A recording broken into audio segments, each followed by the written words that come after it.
Hello, Hello. I'm Kimberly, I'm Michael. and welcome to Real Takes. And Movie Breaks.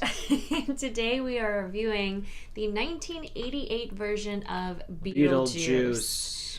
So I just saw this film for the first time. I figured I should watch it before I watch the 2024 version. So we'll start with what we liked, what we didn't like, and if we'd recommend watching it if you haven't seen it. So I'll start with what I liked.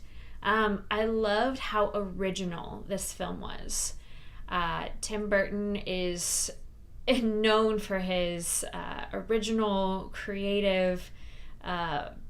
It's a film that has no formula. It breaks all the rules. There's not really movie logic.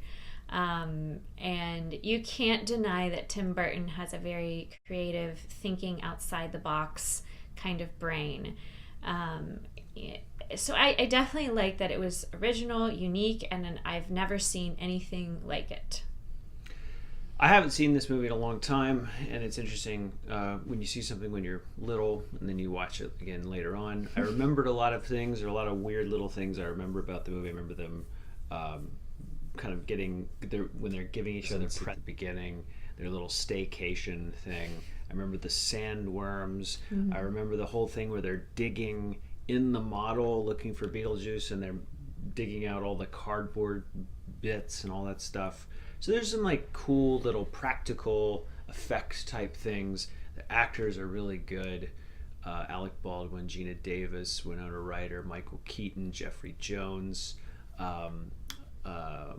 O'Malley, I believe is the mother from Home Alone, the guy who plays Otho, Catherine O'Hara. Yeah, Catherine O'Hara. Yeah. And then you got the guy, the boss is played by Dick Cavett. Or like, you have these really interesting people that are in the movie. It's a big mess. We're talking about we liked. No, I know. I'm saying you liked that it was a big mess. I'm saying I like that there's a chaos to it, because Beetlejuice is sort of a chaotic character, so it does embody all of those things. Great. The art direction is incredibly original. Mm-hmm. I would say maybe of all of Tim Burton's movies, it's probably the most Tim Burton of all of his movies. Like, maybe even more than Edward Scissorhands is pretty close. I love Edward Scissorhands. I do agree with you. The acting was great. I loved all the actors, and I do like the art direction. And I think for its time, the cinematography, the effects, didn't they win some award or nominated for some award or something? Sure. I think for its time, the visual effects were really great. Now in 2024, the visual effects aren't that impressive. But for its time, I know they were pretty impressive. What did you not like about it?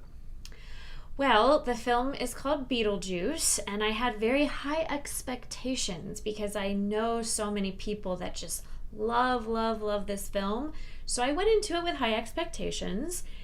And since the film is called Beetlejuice, I was expecting more of Beetlejuice. I was expecting to see Michael Keaton like I've never seen him before, and I was expecting this character of Beetlejuice to be fully developed.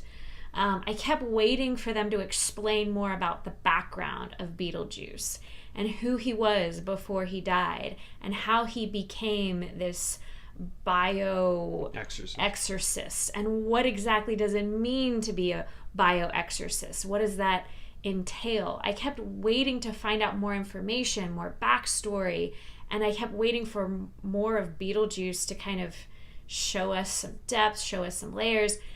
And I also thought Beetlejuice was either going to be really scary or really funny, or kind of a combination of both. And I have to say, he wasn't scary. He was goofy, wacky, eccentric, bizarre, but he didn't actually make me laugh. Like, I was just like, kind of like, but he never made any jokes that I thought were very funny. A lot of the comedy in this, when they started standing up and doing the dance when they were possessed, I was like, okay, this is silly, but it's not like, oh, this is really clever, this is really witty. It was just silly. So I didn't really laugh as much as I thought I would. I I thought the chemistry between the main actors, Gina Davis and Alec Baldwin, I thought their chemistry was good, but we didn't really get to know them that well either. Their characters were kind of one-dimensional, which is funny because they're ghosts, and you would think they would have more dimension. I didn't like how illogical, I mean, obviously, like, there's going to be some illogical things. It's a fantasy. It's about, ghosts and things like that. But the part where they're floating on the table, they're ghosts that are already dead, but they're dying again, and they're becoming corpse. And some of the extent of how illogical it was kind of bothered me, because you have to suspend your disbelief and believe in this fantasy, and it has to stay within some sort of logic for you to really, like, there has to be some level of believability. And like, how do ghosts die? They're already dead. But I guess it's just this, and then some of the elements were, it felt like a kid's movie, but for adults, like the very cartoony, and the ending with all the football players. I think what you're trying to say is you just didn't really. It's just not your kind of movie. You just don't really like it. Like, I'm just going on. I know there are parts of it that I liked. Right, but everything that you're saying are things that a lot of people that love this movie just love. Yeah. You see what I'm saying? So, like, it's one of those things. They love how illogical it is. They love the illogicality of it. They love all of those little bits. They think that Beetlejuice, maybe they don't think he's laugh out loud funny, but they think he's, like, compelling and fun to watch, doing all that stuff. And I found myself in the middle of those people and you, where I'm like, I see what the people that really, really love this movie see. I do like the two-dimensional characters that Alec Baldwin and Gina Davis play, but I also see that the movie doesn't quite work. It's sort of offbeat. It's not universally funny. Them getting up and dancing, like the ending when she's floating around and dancing to that song. It's a famous song. We all know that song. Do do do do do do do do do. We all know that. However, to me, I was just kind of like, oh yeah, that's where she's dancing. They're dancing around as ghosts and stuff, and it's like, it's just very offbeat. It's just like, it's kind of your thing or it's not. Like I imagine lots of kids who were goth kids could relate to, would love this back in the 90s or whatever. Yeah. Or it has a cult movie kind of feel to it, kind of like a Rocky Horror Picture Show or a Clue or something like that. It's got that kind of feel. But yeah, it's not.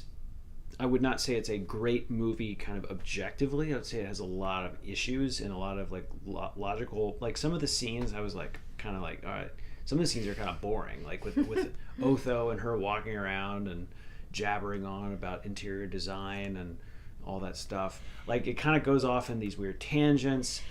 The part where Beetlejuice is asking Winona Ryder's character, "Oh, you have to marry me," it didn't explain, like, why, and how does marriage have anything to do with, like, the afterlife and the world he's from? And there might be something that we missed or that I can't remember about. That's the dialogue is really fast. They say a bunch of stuff, so there's probably some stuff in there about the handbook and about being dead and all that stuff. And look, I'm not saying I don't like this movie.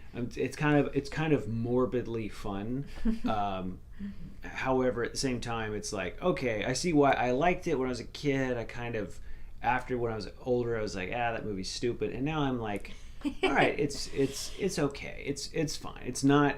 I would not call it a masterpiece. I love Michael Keaton, so it's always fun to see him in doing something again. But yeah.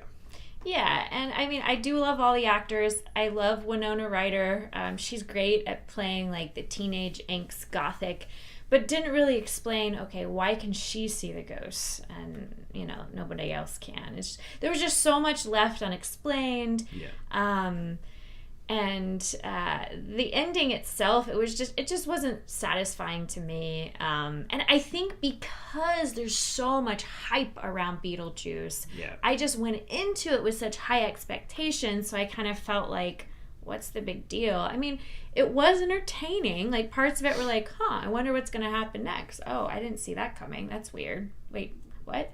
So it was entertaining. On a scale of 1 to 5, I'd probably give it like 2.5. I give it a 3. And if you haven't seen it, I would recommend watching it, just if nothing more to understand the references that people reference. And Michael Keaton's always fun to watch no matter what he does. Yeah. So I would recommend watching it. And I am curious to see Beetlejuice, the second one. And I'm not curious to see it at all. I hope that it surprises me. I hope that I enjoy it more than this one. But comment below. Let us know what you think about the original. Let us know if you're diehard fans or if you're like, yeah, I don't get it either. I'd be curious to hear your thoughts. Anything else? That's it. All right. Well, thanks for watching, and stay real. And have a good day.